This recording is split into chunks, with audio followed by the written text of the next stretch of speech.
স্বাগত জানাই।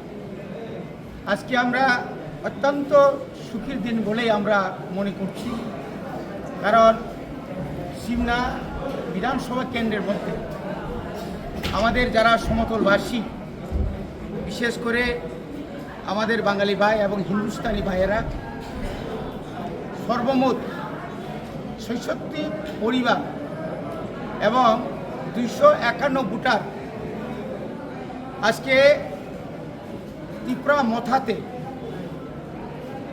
তিপ্রা মথাতে তারা যোগদান করেছে। এই যোগদান সভায় আমাদের মাঝে আছেন মাননীয় মন্ত্রী বিশ্বক্ষেত্র দেববর্মা এবং আমাদের ডিস্ট্রিক্ট প্রেসিডেন্ট টিএফের অরুণ মজুমদার, আমাদের টিডব্লিউএফের জেনারেল সেক্রেটারি শ্রীমাঞ্জলি দেববর্মা সহ আমাদের নির্বাচিত আমাদের তিপ্রা মথার মেম্বার সদস্য গ্রাম পঞ্চায়েতের রত্না বিশ্বাস সহ আমাদের ব্লক কমিটি এবং অন্যান্য নেতৃবৃন্দ।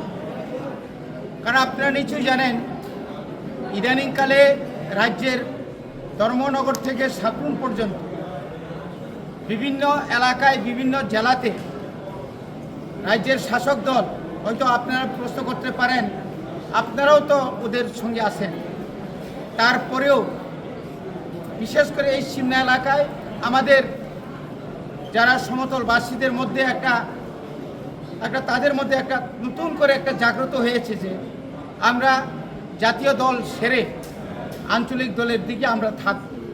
যেহেতু এটা একদম সিমনা বিধানসভা কেন্দ্র, এখানে বরাবরই এসটি এবং বরাবরই আমরা 2018 সাল থেকে আমাদের মাননীয় বিধায়ককে আমরা পেয়েছি বিভিন্ন এলাকার উন্নয়ন যা কিছু হয়েছে এটা আমাদের বিধায়কের কল্যাণে, ওনার সহযোগিতা, রাস্তাঘাট, তারপরে যে পানীয় জল, তারপরে এখানের যে যোগাযোগের ব্যবস্থা এবং আধুনিকরণ, যে ব্রহ্মকুণ্ড একটা মেলা, এই যে তীর্থস্থান, যে আধুনিকরণ থেকে শুরু করে সমতল এবং পাহাড়ে যা কিছু হয়েছে ওনার আমলে হয়েছে।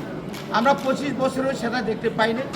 আর যারা আজকে সমতলে যারা বিজেপি নামধারী কিছু নেতৃত্বরা আছেন, ওরা এমন জায়গাতে চলে গেছেন, ওরা নিজেকেই চিনেন, অন্যকে আর চিনে না। এই এলাকার উন্নয়নের জন্য আপনারা যদি দেখতে যান, এই যে যারা গ্রাম পঞ্চায়েতের প্রধান আছেন বা বিভিন্ন নেতৃত্ব আছেন, তাদের হাতে ক্ষমতা নেই, শুধু কয়েকজন নেতাই তাদের হাতে সমস্ত ক্ষমতা রেখে এলাকাতে যা করেছেন এটা তো আপনারা শুনেছেন।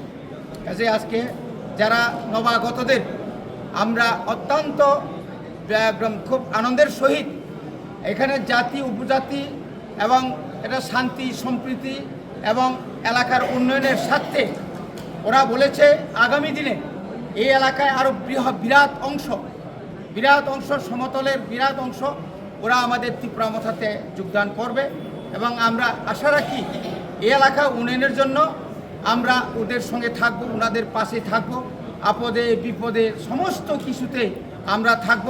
কারণ বুবাগরা আমাদের মহারাজ শুধু জনজাতিদের জন্য, তিপ্রাসাদের জন্য না, বুবাগরা চাইছেন প্রায় 5,500 বছরের ইতিহাস, ওরা সব সময় সবাইকে নিয়েই থাকতে চায়।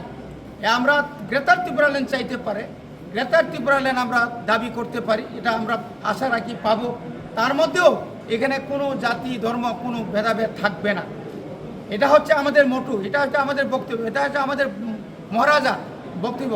আমরা বিভিন্ন রাজনৈতিক দলকে আমরা দেখেছি, তাদের মধ্যে কি যে একটা ধর্ম নিয়ে তো ওরা রাজনীতি করছে, জাত নিয়ে ওরা দাবি বিভিন্ন করছে, মুসলিম বুদ্ধ খ্রিস্টান নিয়ে তারা রাজনীতি করছে, কিন্তু আমাদের মহারাজ এই জায়গাতে না।